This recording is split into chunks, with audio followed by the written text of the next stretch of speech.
"Your eyes, Yuvati," he had said. "They are fishes swimming under the ocean.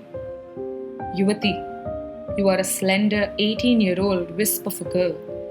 Yet a glance from you is as powerful as the bulky rock that the mighty Sisyphus carries on his shoulders." She would turn the radio on excitedly to hear him play the flute. His sound to her was a cold blade that cut her free from all material bondage. He was not near her, yet it made her gullible like a rodent in front of a lion, ever ready to surrender. As he played his flute, she would close her eyes and fancy the beautiful nights when he had cuddled her in his arms as she lay on his lap with a wide smile that revealed a row of her white teeth. "Yuvati, did the gods break the moon into 32 pieces and throw them down here to become your sparkling teeth?" he would ask, and she would smile wider. All was well until the fateful day when her hopes went down crashing. Things took a disgusting turn very quickly. "Love is but a slippery slope, Yuvati," his letter began. "An illusory dune formed by the dust and sands of foolishness which the winds of time can wash away at will." She was broken, but continued reading. "I like you, Yuvati. I need you. But love is for the ordinary. Write back if you need me to. Love." That unreasonable emotion was the chink in her armor. After all, she was just a country girl living in an unknown outpost, and he was a national celebrity whose fame had just begun to soar like a rocket. She felt stuck in the middle of a storm, trapped in a whirlpool of emotions that made her head dizzy.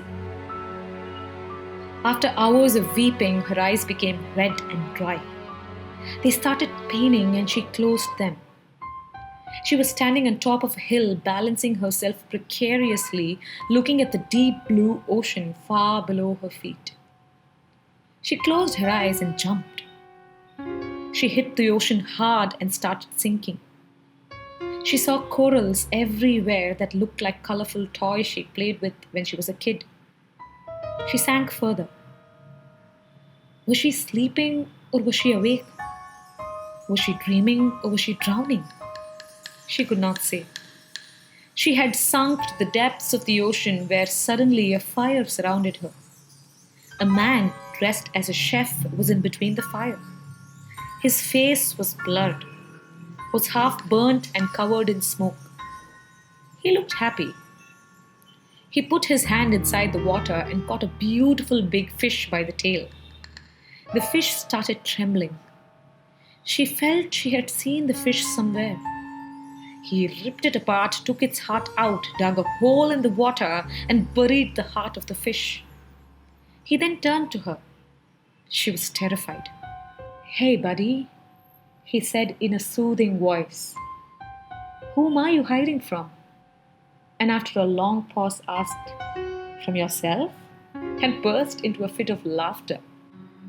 He put his hands into the torn body of the dead fish and took out a broken flute.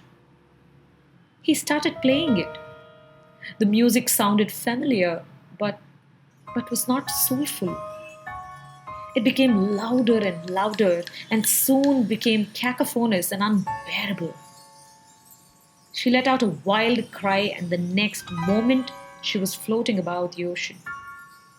She could see the land at a distance and impressions made on the sand by hundreds of shoes. Each footprint had the name of a woman written on it, ones who had boldly chosen to walk out of the ocean they were pushed into. The ominous music in her head faded away, and a sense of complete silence engulfed her. She strangely felt at peace like never before. Hours passed and she crawled out of the ocean into the land. The land looked familiar. She started walking, and her name appeared magically on her footprints. Sunlight pierced through the window and fell on her face. Yuvati slowly opened her eyes.